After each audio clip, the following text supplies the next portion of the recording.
Mine's not as cute as that. So I was out for a walk. It was festival time like about a year ago, and I could hear this voice calling from behind me. The kind of voice you've probably all heard before. Kind of like a, hey! Yeah, we've all heard a hey like that before, right? The kind of hey that nothing of value has ever followed, right? So I try to ignore it, figuring it'll go away, but it persists. The voice coming from behind me.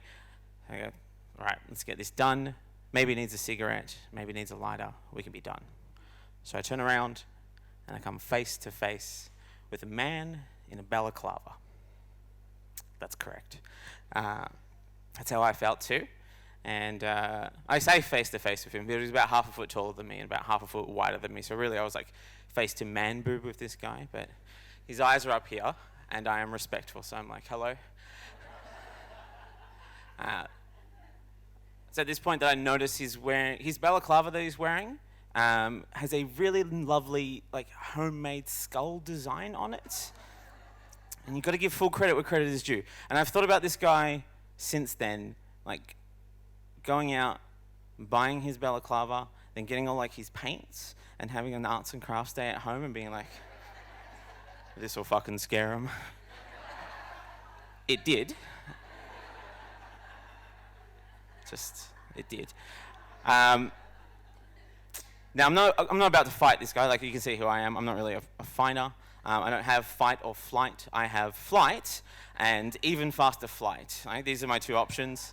So I figure I can probably outrun him, and I try to work my way around him because I'm focusing on him. I don't see his friend coming up behind me, about the same height, much thinner, carrying a big metal pole. And when I make eye contact with him, I see he's wearing a matching balaclava. So now there's two of them at this arts and crafts day.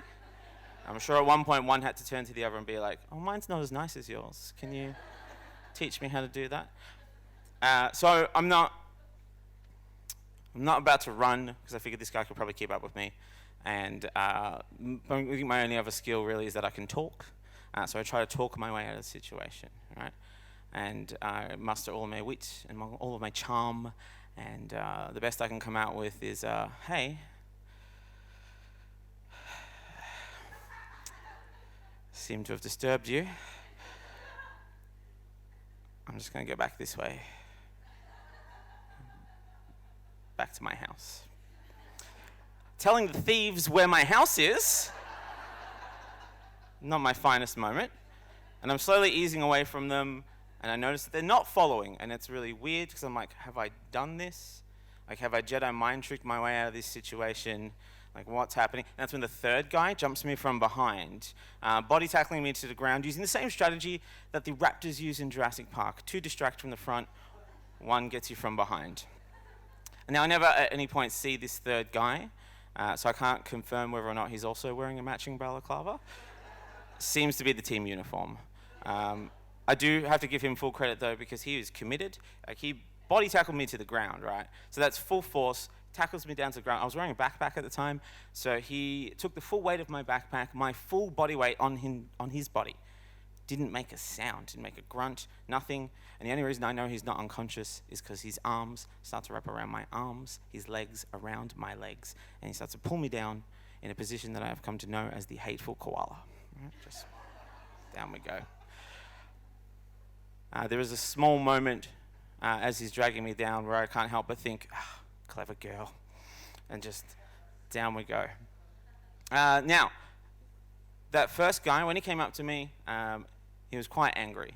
He like brandished his metal pole at me, and he was like, fucking stop! Which I wasn't going to. But now his cadence has changed, right? He's no longer angry. He leans down, he looks at me, he has the cadence of a school teacher, and he says, oh, hey, buddy. Hey. So, we just want your money. All right? And I try to explain to him, I don't have any money.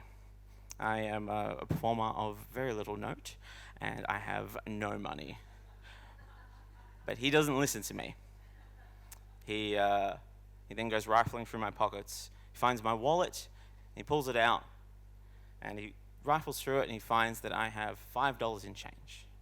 And that's not even enough to split evenly between the three of them.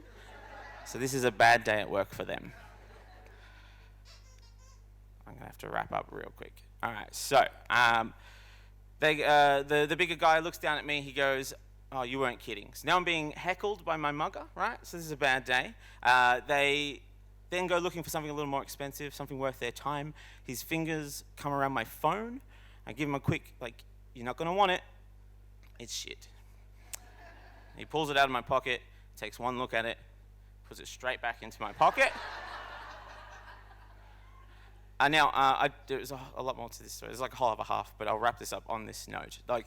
So they seem like a very well put together bunch at this point. Like they've been watching a lot of Jurassic Park. They went out and bought themselves some balaclavas. They came with a weapon. But the thing that I have failed to tell you, the lovely Moth audience tonight, is that the two items that they returned to my pockets, they did so using their bare hands, leaving fingerprints all over them for me to take to the police later. All right? It feels good, doesn't it? I'll leave it there, but thank you guys.